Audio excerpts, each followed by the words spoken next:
नमस्कार जोहार, मैं राजू और आप देख रहे हैं 24 झारखंड न्यूज। चलिए जानते हैं झारखंड की सुबह से लेकर शाम तक की तमाम बड़ी खबरों को।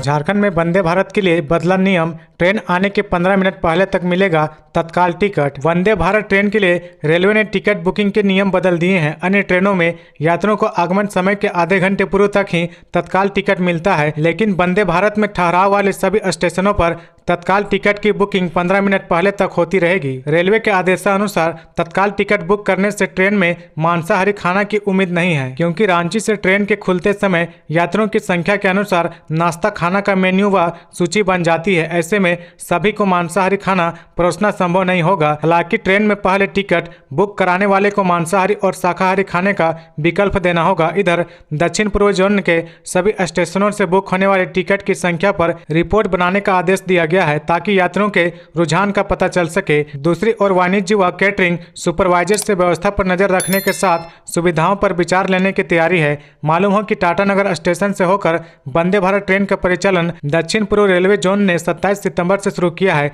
लेकिन वंदे भारत ट्रेन को क्षमता के अनुरूप यात्री नहीं मिल रहे, जबकि यात्री सुविधा, सफाई और सुरक्षा पर रेलवे वंदे भारत ट्रेन में दूसरी ट्रेनों से ज्यादा ध्यान दे रहा है।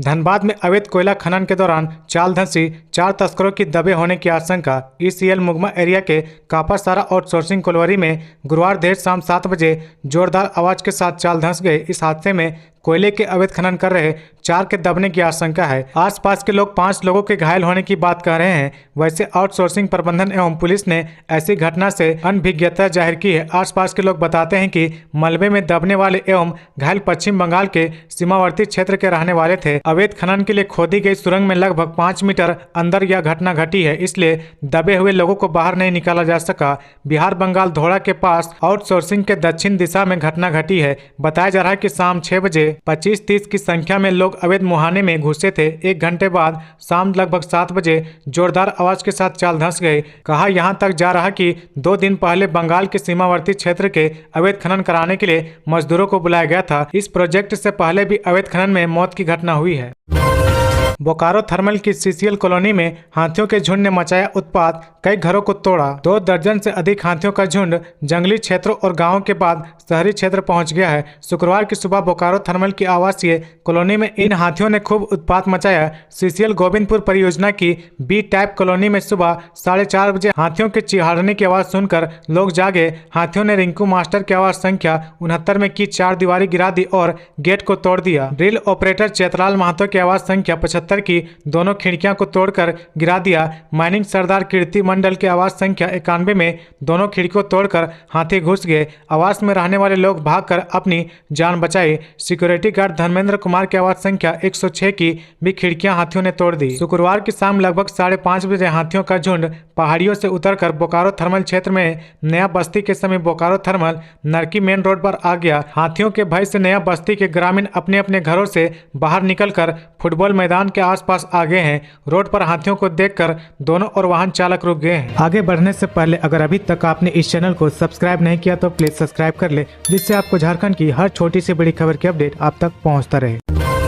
जमशेदपुर में डेंगू से 3 छात्रों की मौत के बाद एडवाइजरी जारी। जमशेदपुर शहर डेंगू के डंक से त्रस्त है। हर दिन मरीजों की संख्या में बढ़ोतरी हो रही है। स्कूली बच्चे इसकी चपेट में आकर काल की गाल में समा रहे हैं। वहीं जिला प्रशासन के आंकड़े की माने तो 28 सितंबर तक जिले में डेंगू के सिर्फ 6 लोगों की मौत हुई है। शहर के स्कूलों में लगातार बच्चे बीमार हो रहे। स्कूल प्रबंधकों के अनुसार अब तक 3 स्कूली बच्चे की डेंगू से मौत हो चुकी है, जिसमें जेपीएस बारीडी, तारापुर एग्रीको और डीबीएमएस इंग्लिश स्कूल का एक छात्र शामिल है। डेंगू से बच्चे की हो रही लगातार मौत के बाद Jamshedpur unaided private school association ने एक एडवाइजरी जारी की है, जिसमें सभी प्राइवेट स्कूल प्रबंधकों को बताया गया कि वे स्कूल परिसर में किसी भी कीमत पर जल जमाव नहीं होने दे। सभी बच्चों को फुल बांह की शर्ट और फुल पैंट पहनकर स्कूल आने को कहा है, ताकि डेंगू से बचाव हो सके। शूटर तारा सहदेव धर्म परिवर्तन मामले में रंजीत सिंह कोहली समेत 3 आरोपी सीबीआई की अदालत से दोषी करार। सीबीआई के विशेष न्यायाधीश पीके शर्मा की अदालत ने बहुचर्चित नेशनल शूटर तारा सहदेव प्रकरण से जुड़े 8 वर्ष पुराने यौन उत्पीड़न, दहेज प्रताड़ना, जबरन धर्म परिवर्तन मामले में आरोपी रंजीत सिंह कोहली उर्फ रकीबुल हसन, उसकी मां कौशल रानी व झारखंड हाईकोर्ट के पूर्व रजिस्ट्रार निगरानी मुश्ताक अहमद को दोषी करार दिया है। सजा के बिंदु पर 5 अक्टूबर को सुनवाई होगी। सीबीआई की ओर से 25 फरवरी को गवाही पूरी कर ली गई थी। इसके बाद अदालत में आरोपियों का बयान दर्ज किया गया था। बयान दर्ज होने के बाद बचाव पक्ष की ओर से गवाही दर्ज कराई गई थी। गवाही बंद होने के बाद मामले में बहस पूरी हो गई थी। आरोपियों के खिलाफ 3 जुलाई 2018 को अदालत ने आरोप गठित किया था। सीबीआई की ओर से 26 गवाहों का बयान कलमबद्ध कराया गया। सीबीआई की ओर से हुए बहस के दौरान तारा सहदे द्वारा आरोपियों पर लगाए गए आरोपों का समर्थन किया गया था।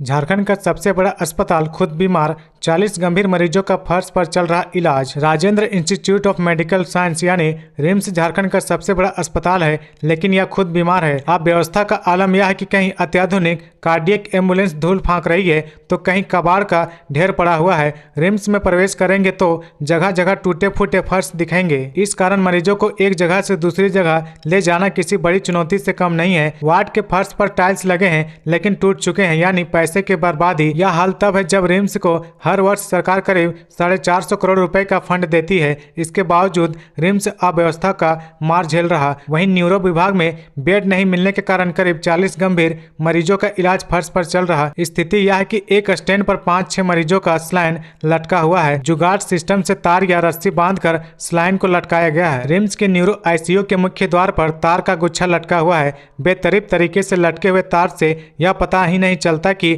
यह रिम्स का आईसीयू है। इसी लटके हुए तार के नीचे फर्श पर गंभीर मरीजों का इलाज चल रहा। आने जाने में डॉक्टरों और पारा मेडिकल स्टाफ को परेशानियां हो रही है। ओपीडी और सेंट्रल इमरजेंसी से मरीज को वार्ड में शिफ्ट करना भी किसी खतरे से कम नहीं है। खतरा यह रहता है कि ट्रॉली से नीचे गिरकर कहीं मरीज की हड्डी पसली न टूट जाए।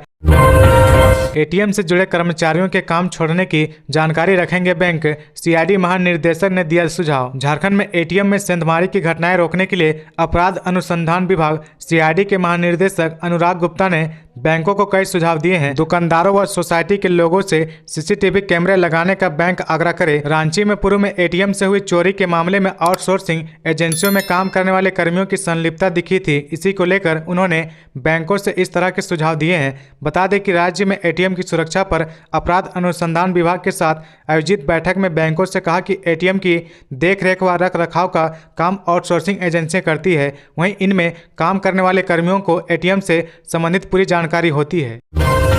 गिरिडीह और कोडरमा में फीका पड़ा देश विदेश में चमक बिखेरने वाली अबरख का कारोबार। देश विदेश में अपनी चमक बिखेरने वाले अबरख का कारोबार इन दिनों झारखंड के गिरिडीह और कोडरमा के इलाकों में फीका पड़ गया है। 60 के दशक से इस इलाके की अर्थव्यवस्था इसी खनिज पर निर्भर थी। करीब 1 लाख स्थानीय लोगों को इस खनिज की वजह से रोजगार मिल रहा था। वन विभाग की सख्ती के कारण पिछले कुछ सालों से अबरख की खदानें बंद है। इस वजह से लोगों के रोजगार छिन गए और मजदूरों का पलायन भी हो रहा है। पूरे देश में कुछ इलाकों को छोड़ दे तो गिरिडीह के तीसरी गांव और कोडरमा के चंदवारा में अबरख बड़े पैमाने पर पाया जाता है। कहने को तो यहाँ के अबरख खदानें बंद है, लेकिन अवैध तरीके से खनन करने वाले लोग आज भी दूसरे देशों में अबरख भेज रहे हैं।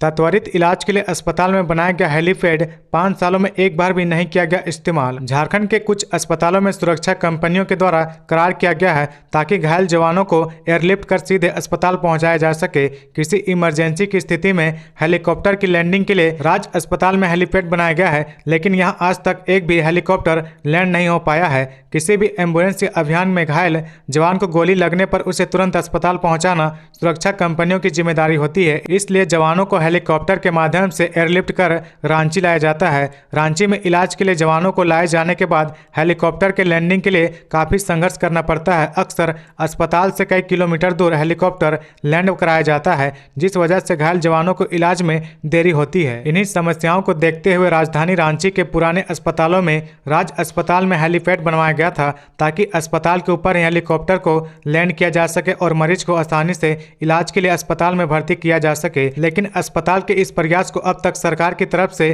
किसी भी तरह का कोई रूप नहीं दिया गया है। झारखंड हाईकोर्ट का निर्देश, 6 महीने में राज्य के सभी अदालतों और न्यायिक संस्थाओं में दिव्यांगों के लिए सुविधाएं मुहैया कराए। People's Union of Civil Liberty की ओर से दायर जनहित याचिका पर सुनवाई करते हुए चीफ जस्टिस संजय कुमार मिश्रा की अध्यक्षता वाली खंडपीठ ने राज्य के मुख्य सचिव को इस निर्देश का अनुपालन सुनिश्चित करने को कहा है। People Union of Civil Liberty ने अपनी याचिका में कहा कि राज्य के सिविल कोर्ट और अन्य न्यायिक संस्थाओं में दिव्यांगों के लिए उचित व्यवस्था नहीं होने से उन्हें भारी परेशानियों का सामना करना पड़ता है। ऐसे में उनके लिए न्याय हासिल करना चुनौतीपूर्ण हो जाता है। राज्य सरकार को इस दिशा में कदम उठाना चाहिए। कोर्ट ने याचिका पर सुनवाई के बाद मुख्य सचिव को निर्देश देते हुए इसे निष्पादित कर दिया। प्रार्थी की ओर से जहां मामले में अधिवक्ता शैलेश पोदार ने दलीलें दी, वहीं राज्य सरकार की ओर से अधिवक्ता पीयूष चित्रेश ने पक्ष रखा। रांची में बिल्डर सूरज लाल पर आईटी का शिकंजा, ओबरिया की जमीन को किया जब्त। रांची में बिल्डर सूरज लाल पर आयकर विभाग ने शिकंजा कसा है। इस दौरान ओबरिया रोड की जमीन को आयकर विभाग ने शुक्रवार को जब्त कर लिया है। बिल्डर सूरज लाल जगन्नाथपुर थाना क्षेत्र के प्रेम नगर रोड नंबर 4 के रहने वाले हैं। उस पर वित्तीय वर्ष 2015-16 व अन्य वर्षों के 2,18,14,810 रुपए टैक्स बकाया है। टैक्स जमा नहीं करने पर ही आयकर विभाग ने यह कार्रवाई की है। पंचों की उपस्थिति में आयकर विभाग ने डुगडुगी बजाकर उसकी जमीन की कुर्की जब्ती की कार्रवाई की है। बताया जा रहा है कि बिल्डर सूरज लाल ने आयकर विभाग में अपनी आय का स्रोत दिखाया था। आयकर विभाग के अनुसार बकाया कर के भुगतान को लेकर सूरज लाल को कई बार नोटिस भी भेजा गया है, लेकिन जानबूझकर उसने उन सभी नोटिस को अनदेखी की है। झारखंड में अक्टूबर के पहले सप्ताह तक बारिश की संभावना। मौसम विभाग ने 2 अक्टूबर तक जारी किया येलो अलर्ट। झारखंड में मौसम विभाग ने 30 सितंबर से लेकर 2 अक्टूबर तक के लिए येलो अलर्ट जारी किया है। आज भी मौसम विभाग ने राज्य के कई हिस्सों में गर्जन के साथ हल्के से मध्यम दर्जे की बारिश होने की संभावना जाहिर की है। पिछले 24 घंटे में राज्य के कई हिस्सों में बारिश हुई है। राज्य में मानसून की स्थिति सामान्य रही है। सबसे अधिक बारिश पालगंज गिरिडीह 44.4 mm हुई है। राज्य में सबसे अधिक तापमान गोड्डा जिले में 35.6 डिग्री सेल्सियस दर्ज किया गया है। राज्य की राजधानी का तापमान सबसे कम 22 डिग्री सेल्सियस रहा है। राज्य के कई जिलों में बारिश की वजह से जल जमा बढ़ा है। राजधानी रांची सहित कई रास्तों में ट्रैफिक व्यवस्था पर भी असर दिखने लगा है। मौसम विभाग ने बताया कि म्यांमार व east central Bay of Bengal के सीमावर्ती क्षेत्रों के ऊपर साइक्लोनिक सर्कुलेशन है, जिसका असर झारखंड पर है। यह समुद्र तल से 5.8 किलोमीटर ऊपर है। इस सिस्टम के प्रभाव से आगामी 24 घंटे में ईस्ट सेंट्रल व north east Bay of Bengal के इलाकों में निम्न दबाव का क्षेत्र भी बन रहा है।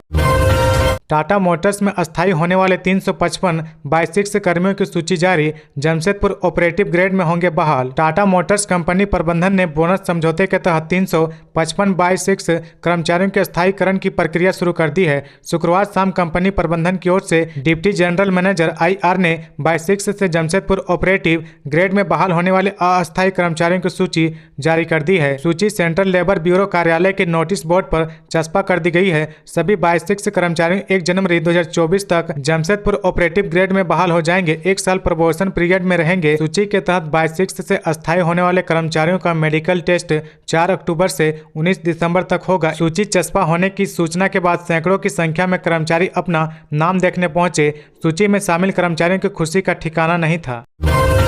आर्थिक गतिविधियों में तेजी का असर, अर्थव्यवस्था सुधरी। गुजरात को पछाड़कर 9वें से 5वें स्थान पर पहुंचा झारखंड। कोविड काल से उभरते हुए झारखंड की अर्थव्यवस्था तेजी से पटरी पर लौट रही है। कंस्ट्रक्शन के काम में तेजी, आर्थिक गतिविधियां बढ़ने और बजट आकार बढ़ने से इसमें काफी सुधार हुआ है। कोविड काल 2020-21 को छोड़ दे तो वित्तीय वर्ष 2018-19 से अब तक राज्य का राजकोषीय घाटा 3% से कम रहा है। यही नहीं, यह हमेशा राजकोषीय जवाबदेही एवं बजट प्रबंधन कानून की सीमा के अंदर रहा। डॉयचे बैंक इंडिया के हाल में जारी रिपोर्ट में भी राज्यों की राजकोषीय स्थिति के मामले में झारखंड को बेहतर बताया गया है। बैंक के मुख्य अर्थशास्त्री कौशिक दास की रिपोर्ट के मुताबिक वित्तीय स्थिति के मामले में झारखंड ने गुजरात को पीछे छोड़ दिया है। झारखंड 9वें स्थान पर था, जो वर्ष 2022-23 में 5वें स्थान पर पहुंच गया है। वहीं गुजरात 2 पायदान लुढ़क कर 5वें से 7वें स्थान पर आ गया है। 17 राज्यों की वित्तीय स्थिति पर तैयार इस रिपोर्ट के मुताबिक 2022-23 में महाराष्ट्र पहले स्थान पर था, वहीं छत्तीसगढ़ दूसरे, उड़ीसा तीसरे, तेलंगाना चौथे और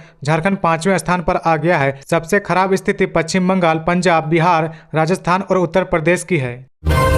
दक्षिण पूर्व रेलवे ने कई ट्रेनों के समय सारणी में 1 अक्टूबर से किया बदलाव। दक्षिण पूर्व रेलवे ने कई ट्रेनों की समय सारणी में 1 अक्टूबर से बदलाव किया है, जिसे तत्काल प्रभाव से लागू किया गया है। इसके अलावा कई अन्य ट्रेनों को बदला गया है। इसके लिए दक्षिण पूर्व रेलवे की ओर से सर्कुलर जारी किया जा चुका है। कई ट्रेनों के नए ठहराव को भी मंजूरी दी गई है। तो ये थी आज की झारखंड की टॉप बड़ी खबरें। इसी तरह झारखंड की हर छोटी सी बड़ी खबर देखने के लिए आप हमारे चैनल 24 झारखंड न्यूज को सब्सक्राइब करके बेल आइकन प्रेस कर ले, जिससे आपको झारखंड की हर छोटी सी बड़ी खबर की अपडेट आप तक पहुंचता रहे। तो आज के लिए बस इतना ही। हमें दीजिए इजाजत, फिर मिलते हैं नेक्स्ट न्यूज में।